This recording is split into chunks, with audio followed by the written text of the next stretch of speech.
Darshanbhai પેંડિયા YouTube ચેનલને like share subscribe and comment અવશ્ય કરશો.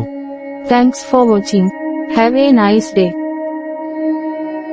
આજના દિવસે જેમનો પણ બર્થડે હોય તેમને દર્શનભાઈ પંડ્યા યુટ્યુબ ચેનલ તરફથી ખૂબ ખૂબ શુભકામનાઓ.